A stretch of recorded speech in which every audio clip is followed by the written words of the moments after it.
Alors, bonsoir, chers frères et sœurs. Nous allons commencer la sermonnette. Ma sermonnette est un résumé un peu du sermon que j'ai donné à l'armée le samedi dernier, qui parle du livre de vie. Donc, ça a pour titre le livre de vie. C'est un message qui est condensé et j'aimerais juste qu'on retienne un point très essentiel. Vous vous souvenez sans doute que lorsque Moïse se trouvait sur le mont Sinaï pour y recevoir les instructions divines, les enfants d'Israël s'étaient fait un veau d'or et avaient commencé à l'adorer. Moïse, à son retour, fut accablé et consterné à la vue de ce que les enfants d'Israël avaient fait. Il savait qu'à cause de ce péché, Dieu pouvait les anéantir parce qu'ils étaient coupables. C'est pourquoi il va intercéder pour eux auprès de Dieu. Vous connaissez bien ces passages. Il va supplier Dieu de pardonner Israël. Je vous prie de prendre vos livres. Nous allons prendre rapidement Exode 32, verset 30 à 32. Exode 32, verset 30 à 32. Le lendemain, Moïse dit au peuple, vous avez commis un grand péché. Je vais maintenant monter vers l'Éternel. J'obtiendrai peut-être le pardon de votre péché. Verset 31. Moïse retourna vers l'Éternel et dit, ah, ce peuple a commis un grand péché. Ils se sont fait un veau d'or. Verset 32. Pardonne maintenant leur péché, sinon efface-moi de ton livre que tu as écrit. D'abord, nous remarquons que c'est une attitude d'amour et d'humilité de la part de Moïse. Il savait que le fait de continuer à pécher volontairement retranche le nom de la personne. Il se souciait du bien-être d'Israël. Mais il savait aussi que grâce à la miséricorde divine, à l'égard de ses fautes et grâce à son obéissance envers son Créateur, son nom restera écrit dans le livre de vie.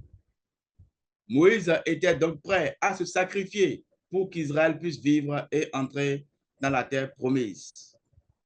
En agissant ainsi, Moïse fut une préfiguration de Jésus qui fut disposé à donner sa vie pour payer l'amende de l'humanité afin que chacun puisse avoir sa chance au salut. Nous savons que la Bible parle aussi de plusieurs livres. Nous avons le livre de la loi, le livre de Moïse, le livre de l'Alliance et le livre de vie. Seulement quelques passages dans la Bible font allusion à ce livre de vie. Mais puisqu'elle en parle, ce livre existe-t-il réellement au trône de Dieu? Et il est pour nous aussi une importante capitale. Et c'est ce que nous allons étudier ensemble aujourd'hui. Avoir son nom dans le livre de vie a une telle importance que Moïse utilise ce thème dans sa prière en faveur d'Israël. Alors, plusieurs questions peuvent se poser à ce sujet. Qu'est-ce que ce livre? Et pourquoi Dieu, qui sait toutes choses, en a-t-il besoin? S'agit-il d'un répertoire ou peut-être encore d'un grand registre? La question qui nous intéresse avant tout, notre nom, y figure-t-il? Et comment le savoir? Et en espérant qu'il y soit, risque-t-il d'en être effacé? Chers frères et sœurs, déjà nous pouvons être certains que cette possibilité existe, puisque nous venons de lire que Moïse a demandé que le sien soit effacé si Dieu ne pardonnait pas Israël. Alors, pourquoi ce livre de vie? Nous savons que Dieu est un Dieu d'ordre et d'organisation. Souvent, il nous donne des parallèles et des représentations physiques des choses appartenant au domaine spirituel. Ces représentations nous aident à mieux comprendre Dieu et à saisir ce qu'il attend de nous. Par exemple, plusieurs sociétés d'antiquité conservaient de minutieux registres généalogiques et recensaient leurs citoyens pour différentes raisons. Vous pouvez aussi vous rappeler aussi dans le livre de Néhémie, je ne vous demande pas de vous reporter, où il y avait le dénombrement. C'est un exemple. Aussi, nous avons des exemples personnels pour mieux garder les souvenirs de famille. Nous avons plusieurs carnets où nous écrivons des principaux événements de la vie. Sur un carnet sont écrits peut-être la première date que nous avons participé à la fête. De même, d'autres événements de l'Église sont notés aussi peut-être les décès de nos familles physiques, aussi nos amis de l'Église et certainement, vous verrez plusieurs personnes qui sont déjà décédées. Heureusement, il a aussi noté des événements positifs et encourageants quand nous les consultons, chers frères et sœurs. Ce sont des exemples physiques qui nous permettent de ne pas oublier surtout les dates que nous écrivons. Chacun de nous aussi a sa méthode. Nous revenons maintenant à ce livre de vie dont Dieu se sert.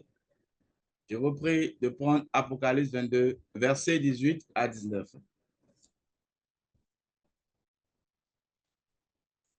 Apocalypse chapitre 22, versets 18 à 19.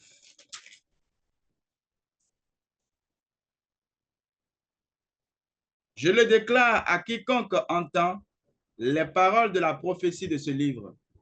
Si quelqu'un y ajoute quelque chose, Dieu le frappera des fléaux décrits dans ce livre. Et si quelqu'un retranche quelque chose des paroles du livre, de cette prophétie, Dieu retranchera sa part de l'arbre de vie et de la ville sainte décrit dans ce livre.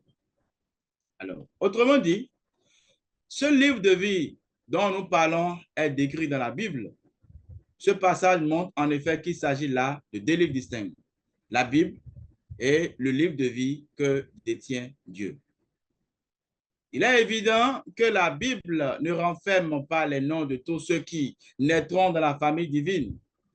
Le fait que Dieu le possède déjà montre qu'il est au courant de tout ce qui se passe dans sa création, dans la vie de celles et de ceux qui suivent ses lois. Dieu possède toute la puissance et toute la connaissance. Pourquoi alors a-t-il besoin d'un livre contenant les noms des saints? C'est un peu pour nous et dans notre intérêt qu'il le fait, si je peux le dire. Et c'est qu'il nous est facile de concevoir l'idée d'un registre. L'existence d'un tel livre à l'intention de ceux qui lui sont fidèles est encourageante. C'est un moyen de nous sécuriser, en un mot. Le livre de vie est en effet une sorte de registre spirituel sur lequel sont inscrits les noms des saints qui seront dans le royaume. Prenons Luc 10, verset 17.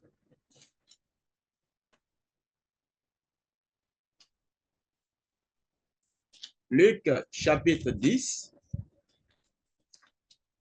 nous lisons le verset 17. Les 70 revinrent avec joie disant, Seigneur, les démons même nous sont soumis en ton nom. Lisons le verset 19 à 20. Verset 19. Voici, je vous ai donné le pouvoir de marcher sur les serpents et les scorpions et sur toute la puissance de l'ennemi, et rien ne pourra vous nuire. Cependant, ne vous réjouissez pas de ce que les esprits vous sont soumis, mais réjouissez-vous de ce que vos noms sont écrits dans les cieux, c'est-à-dire dans le livre de vie. Lorsque nous lisons dans les cieux, ceux dont les noms sont inscrits dans ce livre recevront la vie éternelle et hériteront la terre et à Jérusalem dont il est question ici. Dieu veut que tous les hommes soient sauvés et parviennent à la connaissance de la vérité, chers frères et sœurs. C'est pourquoi il donne à chacun la possibilité d'être inscrit dans ce livre et de devenir ainsi membre de sa famille. Que devons-nous faire pour que notre nom soit inscrit dans ce livre de vie? Puisque nous sommes parmi déjà ceux que Dieu a appelés à notre époque, nous devons nous qualifier afin d'avoir notre nom écrit dans ce registre divin. Et cela en suivant les étapes que nous connaissons bien. Avant tout, chers frères et sœurs, il nous faut, avec l'aide de Christ, triompher du péché et devenir aussi un vainqueur. Apocalypse 3, verset 5. Apocalypse, chapitre 3, verset 5. Celui qui vaincra sera revêtu ainsi de vêtements blancs. Je n'effacerai point son nom du livre de vie. Et je confesserai son nom devant mon Père et devant ses anges. Comme nous pouvons le lire dans ce verset, il est possible que notre nom soit effacé du livre de vie. Mais pourquoi cela le serait-il, chers frères et sœurs? Moïse savait, et c'est la même chose pour nous aujourd'hui, que le fait de ne pas vivre ou de ne plus vivre selon les valeurs divines élimine notre nom de ce livre spécial. Nous retournons dans Exode où nous avons commencé par faire la lecture. Nous allons lire maintenant le verset 33 à 34, c'est-à-dire Exode 32, verset 33 à 34. Exode 32, verset 33 à 34. L'Éternel dit à Moïse, verset 33, « C'est celui qui a péché contre moi que j'effacerai de mon livre. Va donc, conduis le peuple où je t'ai dit. Voici mon ange marchera devant toi, mais au jour de ma vengeance, je les punirai de leurs péchés. » Chers frères et sœurs, mais ce que nous pouvons comprendre, c'est que chacun de nous portons et porterons la responsabilité de nos péchés. Il est clair que c'est celui qui pêche et qui ne se répand pas qui entraîne l'effacement de son nom. Donc, la non-repentance efface nos noms dans ce livre. Alors, quelques leçons pour que nos noms soient toujours gardés dans ce livre divin est de repentir, croire à la parole, car Dieu nous fait de grandes promesses et il veut que nous y croyons fermement. Sans la foi, il est impossible de lui être agréable. Ce sont des exemples extrêmement simples auxquels nous devons nous accrocher, nous repentir et croire en la parole de Dieu. Dans ce même contexte, nous voyons que la foi est également un don de Dieu. Si cela nous manque, nous devons demander.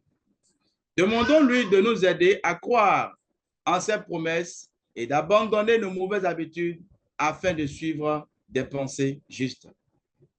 Nous devons alors garder ses commandements, mais il faut que cette obéissance soit un désir et non une contrainte.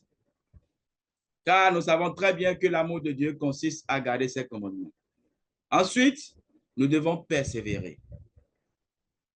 En conclusion, chers frères et sœurs, nous devons réfléchir bien à cela. Si nous nous humilions devant Dieu, si nous lui obéissons entièrement, selon les instructions qu'il nous adresse dans sa parole, si nous persévérons jusqu'à la fin, alors notre nom sera inscrit dans son livre de vie.